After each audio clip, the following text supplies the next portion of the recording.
अजितदादा आणि एकनाथ शिंदे दोघंही संवादात कमी पडतात। एका मुलाखतीत बोलताना फडणवीसांचं सूचक विधान, फडणवीसांच्या वक्तव्यावरून चर्चेला उधाण।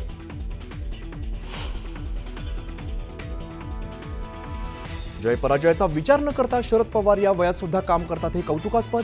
मुख्यमंत्री फडणवीसांकडून शरद पवारांचं तोंड भरून कौतुक।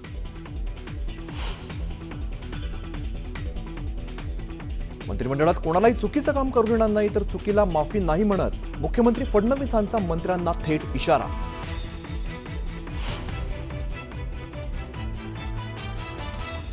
2019 मध्ये उद्धव ठाकरेंनी धोका दिला, मात्र ज्यांना बरोबर घेऊन पुढे जाऊ शकतो त्यांना पुढे घेऊन गेलो।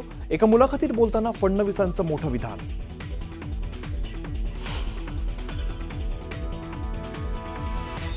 वैष्णवीवरील आरोपांच्या मुद्द्यावर कसपटे कुटुंबीय घेणार पत्रकार परिषद।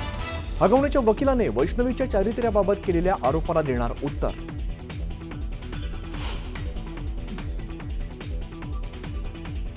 मिठी नदी प्रकल्पात कथित 65 कोटींचा घोटाळा प्रकरणी अभिनेता दिनू मोरिया आणि भावाची सलग तिसऱ्यांदा चौकशी।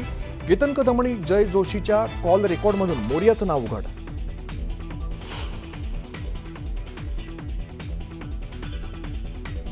हगवणे कुटुंबियांना चांदीची गौरी दिल्याचा व्हिडिओ आला समोर।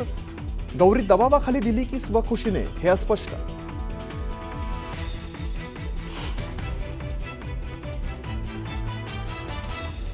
राज्यात पुन्हा वाढतोय कोरोनाचा धोका। मुंबई विमानतळावरती कोरोनाची ऐच्छिक तपासणी सुरू। काही दिवसातच विमानतळावरती सुरू होऊ शकते RT-PCR टेस्ट।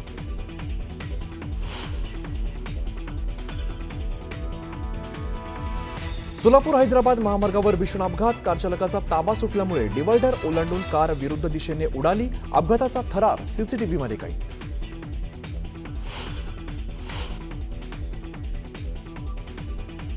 भिवंडीवाडा महामार्गावरील खड्डे आणि काँक्रिटीकरणाच्या कामाचा वाहन चालकांना फटका। 4 ते 5 किलोमीटर पर्यंत लागल्या वाहनांच्या रांगा। वाहतूक कोंडी सोडवताना पोलिसांची कसरत।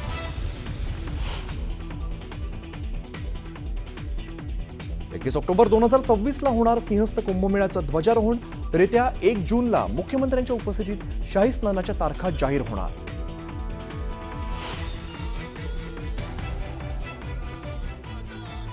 एक दिवस POK आपला होईल, पाकिस्तानला दहशतवादाची मोठी किंमत मोजावीच लागेल। केंद्रीय संरक्षण मंत्री राजनाथ सिंह यांचं मोठं विधान।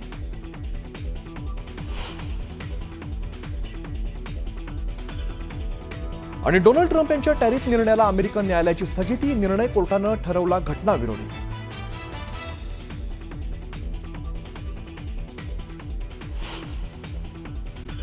दरम्यान वैष्णवी हगवणेला न्याय मिळाला पाहिजे, हुंड्यासाठी छळ करणाऱ्यांना कठोर शिक्षा झाली पाहिजे, असं मत गौतमी पाटीलने व्यक्त केलंय।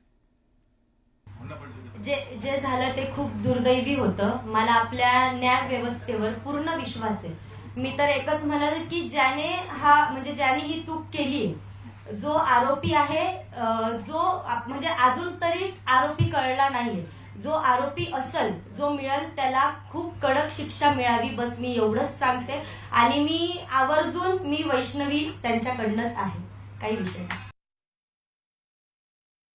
तुमच्या कार्यक्रमाचं संपूर्ण मानधन तुम्हाला मिळालं होतं का? हो, मिळालं का सगळं मानधन मिळालं। कार्यक्रम छान झाला, सगळं व्यवस्थित झालं। व्हिडिओ आत्ता तो परत व्हायरल मी बघितलं। व्हिडिओ मी पाहिल्यावर मी म्हटलं अरे हे काय, मला काही गोष्ट माहित नव्हती ऍक्च्युली। मी जसे व्हिडिओ बघायला लागले की हे परत मला काय वाटलं की एखादं टाकतं चुकून, ते नंतर मला काही गोष्टी कळल्या। मी बघितलं, विचारपूस केली, तर हे आमचे जे टीम आहे पूर्ण, जे कार्यक्रम बघते ते बघतात सगळं। ते मला काही हे नाही,